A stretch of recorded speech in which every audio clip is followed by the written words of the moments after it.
Hello and welcome to our Intro to After Effects class. This lesson is going to be views and previews. So let's jump right in. You'll see that we already have a composition set up with some footage in it. Let's go to this one, SM10. And in this, if I wanted to play everything back, I can just click in my timeline and drag the playhead, where I can scrub back and forth and see the animation. Make this view fit to 100%, and so you can see what's going on here. If I click and I can resize these viewports, but to fit the footage, you can go to fit or fit to 100%, or you can scale it this way. Also, another thing you can do is you can use your middle scroll wheel to scroll within the viewport to see the footage zoom in and out. You can change the resolution by, and I'll zoom in so you can see that. I have it at full, but if I bring it to a quarter, you see it gets all pixelated, and then various ones between that. That is important for when you're viewing footage and it's not playing back properly. It helps to have a lower resolution so you can have a better preview. And then you export at the full resolution. All right. If I wanted the animation to play back, I can hit the space bar and it will literally play back the animation in a loop. See, and there it goes. I can hit the spacebar again and it will stop. There is typically a section over on this right-hand side here in one of these that will actually say previews. So if you don't see that, you can open up the workspace and go to preview or the windows. Once again, Windows preview. And then that will give you some control. Drag it all the way to the top. There we go. That'll give you some control of how things work within your preview range. So for instance, you have the play heads control. So you can jump to the forward and back. There we go. I can hit the space bar, or I can select another option to have a playback, a shortcut.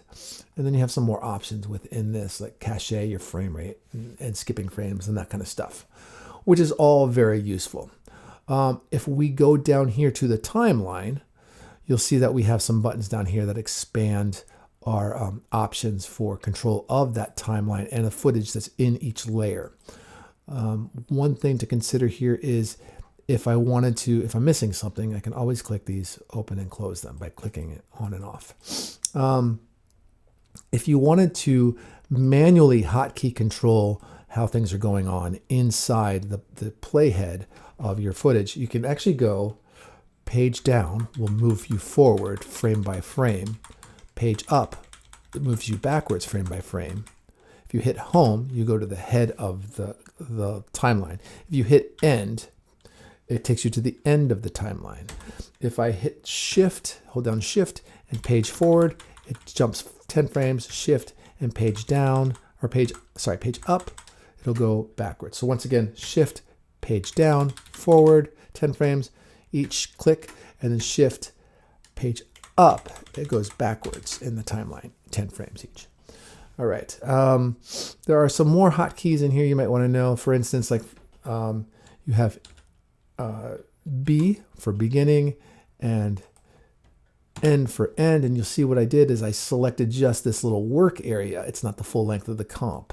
So if I go to the head of that, I can hit spacebar.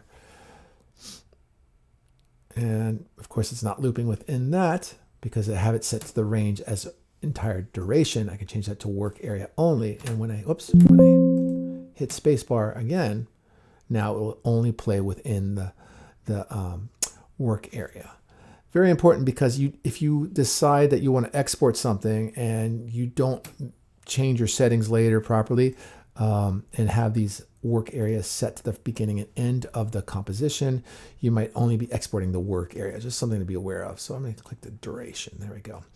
All right. And once again, spacebar allows you to play. If you wanted to view footage, just the footage itself and not the composition, you can actually double click on the footage itself in the project window, and it will open up a new viewport window where you can actually see the footage itself, right? There it is. Hit spacebar and play it back. Now, if I wanted to, for instance, see the footage in the layer, if I double click the layer, now you see it has three windows tabs here. And this says layer SM shot 010A. and that's here, that's separate from the actual footage. So any change that I make on this footage, for instance, if I just take the eraser tool and I go like that, you won't see it on the original footage. It'll only be affecting the layer here. And then in composition, you're going to see it because I have that effect on there. But if I can turn that off, just turning my paint off, you see. So it's pretty versatile in how you can get around and do all that kind of stuff. For the most part, that pretty much covers everything. I mean, you can go into view and play around with some of the options in here. It does have options, like for instance, let's turn this on and off. This is your alpha channel. If I was going to do like some this kind of stuff here, we have, you can turn that off by that. This is your control handles. Undo this real quick. There we go. Yeah, and then of course you have your title and action safe stuff here. Turn this off. There we go. Your title and action safe stuff here. Your grid for alignments, and other grids to add to that. Rulers, just various stuff that you can use as tools for your projects and stuff. And then of course this is a regional set, so you can set the region that you want to look at.